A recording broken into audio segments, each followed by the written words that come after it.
మనం ఇప్పుడు మీరు పంపిస్తుంటారు కదా రోల్స్‌కి, డైరెక్టర్స్ దగ్గరికి. హ్మ్. రోల్స్‌కి పంపించినప్పుడు ఈ రోల్ ఈ అమ్మాయి బాగుంది అని వాళ్ళు సెలెక్ట్ చేసుకుంటారు కదా! హ్మ్. సెలెక్ట్ చేసుకున్న తర్వాత ఈ అమ్మాయి నాకు ఈ కమిట్మెంట్ ఇస్తేనే, ఈ రిక్వైర్మెంట్ ఉంటేనే నేను తీసుకుంటాను అని అంటే మీరు అప్పుడు ఏం రియాక్షన్ చేస్తారు? నేను లేదు చెయ్యరు వాళ్ళు అని చెప్తారా? ఏం చెప్తారు? ఇలాంటివి నేను చాలా ఫేస్ చేసినా కూడా నేను చాలా ఇంటర్వ్యూస్‌లో కూడా చెప్పిన. హ్మ్.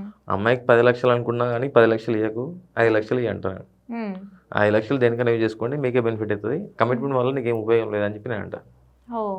చెప్పేస్తారు. చెప్పేస్తా. ఇది బెనిఫిటే కదా! వాళ్ళేమంటారు అప్పుడు? వాళ్ళకి బెనిఫిటే కదా! నాకు హుహు. పనయిపోతుంది, షూట్ అయిపోతుంది. నాకు ఓకే. ప్రొడక్షన్ అనేది బయట ముంగడికెళ్తుంది. నాకు హ్మ్. 5,00,000 మిగులుతున్నాయి. హుహు. అట్లా ఆలోచిస్తారు, ఇట్లా ఆలోచిస్తారు. ఓకే. ఏ విధంగా అయితే ఏంది అమ్మాయికి ప్లేస్ అయింది, ఆయనకి ప్లేస్ అయింది. హ్మ్. 2 విధాలుగా ప్లేస్ అయితే బెటర్‌గా మనకు. అవును. అటు నెగెటివ్ ఇటు పాజిటివ్ అయితే, ఇటు పాజిటివ్ అటు నెగెటివ్ అయితే హ్మ్.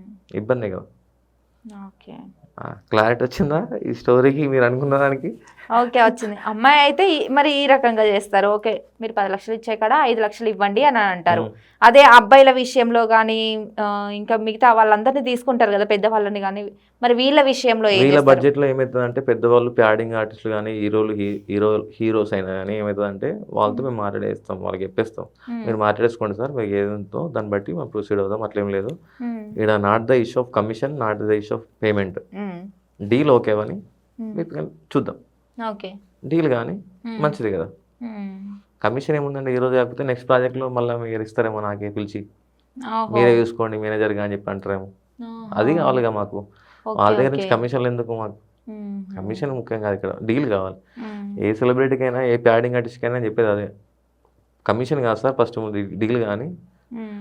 కుదిరితే మాకేందంటే ఎక్కువ బడ్జెట్ ఉంటాయి కాబట్టి వాళ్ళకి 1,50,000 పర్ డే ఇట్లా అవర్స్ బట్టి వాళ్ళకి అమౌంట్ ఉంటది కాబట్టి ఏం చేస్తామంటే వాళ్ళకి నంబర్ ఇచ్చేస్తాం. హ్మ్. సార్ పలానా వ్యక్తికి నంబర్ ఇచ్చినా మీరు మాట్లాడండి సార్ అని చెప్పేసంటే వాళ్ళు డీల్ చేసుకుంటారు. నాకు okay. On the spot payment అయితే వస్తాను లేకుంటే అని చెప్పి వాళ్ళు మాట్లాడేసుకుంటారు కాబట్టి వాళ్ళకి పేమెంట్ అయిపోతే వాళ్ళు వచ్చేస్తారు.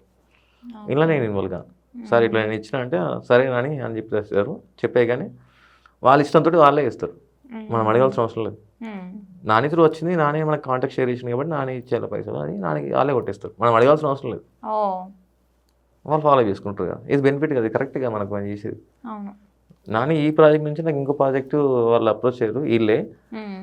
వాళ్ళే షేర్ చేసిర్రు నాకు నంబర్ అంటే వాళ్ళు చెప్పిరనుకో ఓకే. హ్మ్.